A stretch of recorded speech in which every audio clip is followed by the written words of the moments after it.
এমনটা তো অনেকের সাথেই হয়, তাই না? সারাদিন পর ক্লান্ত শরীরটা নিয়ে বিছানায় যাওয়া হলো, কিন্তু ঘুম আর আসে না, মাথায় রাজ্যের চিন্তা।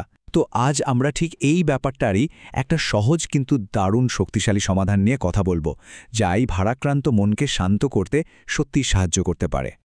দেখুন তো, এই প্রশ্নটা কি খুব পরিচিত লাগছে? দিন শেষের ক্লান্তিতে শরীর যখন একটু আরাম চায়, মনটা তখন কিছুতেই শান্ত হতে পারে না। রাজ্যের চিন্তা এসে মাথায় ভিড় করে, আর ঘুমটা যেন কই যে পালিয়ে যায়, টেরই পাওয়া যায় না। হ্যাঁ, ঠিক এই অনুভূতিটাই। মনটা কেমন যেন ভারী হয়ে আসে, আর একটার পর একটা চিন্তা। কাল কি হবে, ওই কাজটা কি করে শেষ হবে, এটা নিয়ে কি করা যায়, এইসব ভাবতে ভাবতেই দেখা যায় অনেকটা রাত পার হয়ে গেছে। কিন্তু ভাবুন তো, যদি এই সমস্যার একটা খুব সহজ সমাধান থাকত। আসলে কিন্তু আছে। এমন একটা সহজ শিক্ষা রয়েছে যা এই মানসিক অস্থিরতা থেকে মুক্তি দিতে পারে। চলুন সেটাই জেনে নেওয়া যাক। আর এই অসাধারণ শিক্ষাটা আমরা পেয়েছি আমাদের প্রিয় নবী মোহাম্মদ সাল্লাল্লাহু আলাইহি ওয়াসাল্লামের কাছ থেকে। একবার ভাবুন, এটা এমন এক জ্ঞান যা শত শত বছর ধরে মানুষকে মানসিক শান্তি খুঁজে পেতে সাহায্য করে আসছে। এই সেই দোয়াটি, চলুন খুব মন দিয়ে শুনি। হাসবি আল্লাহু লা ইলাহা ইল্লা হুয়া আলাইহি তাওয়াক্কালতু ওয়া হুয়া রাব্বুল আরশিল আযীম। এর মানেটা কিন্তু অসাধারণ।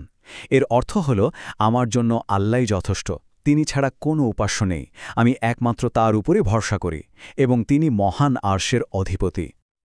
এখন কথা হলো, এই দোয়াটা কতবার পড়তে হবে? খুব সোজা, মাত্র 3 বার। হ্যাঁ, ঠিকই শুনেছেন, জাস্ট 3 বার। সংখ্যাটা মনে রাখা তো কোনো ব্যাপারই না। আর নিয়মটা সে তো আরও সহজ। দেখুন, মাত্র 2টো ধাপ। 1 নম্বর, বিছানায় শুয়ে দোয়াটা 3 বার পড়া। আর 2 নম্বর, ব্যাস, এরপর নিশ্চিন্তে ঘুমাতে যাওয়া। এর চেয়ে সহজ আর কি হতে পারে বলুন তো? আচ্ছা, এটা করলে হবেটা কি? এর ফল কি? ফল হলো এক গভীর প্রশান্তি। যে হাজারটা চিন্তা মাথায় ঘুরপাক খাচ্ছিল, দেখবেন সেগুলো আস্তে আস্তে শান্ত হয়ে আসছে। দেখুন কি কি হতে পারে। প্রথমত, মনটা একদম শান্ত হয়ে যাবে। দ্বিতীয়ত, ভেতরের যে একটা অজানা ভয় বা উদ্বেগ কাজ করছিল সেটা দূর হয়ে যাবে।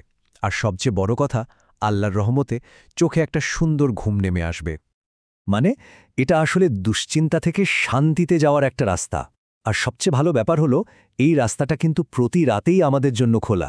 যখনই মনটা একটু বেশি ভারাক্রান্ত লাগবে, তখনই এই সহজ আমলটি করে দেখা যায়। তো শেষ প্রশ্নটা হলো, এই রকম একটা গভীর মানসিক শান্তি, এটা কে না চায় বলুন?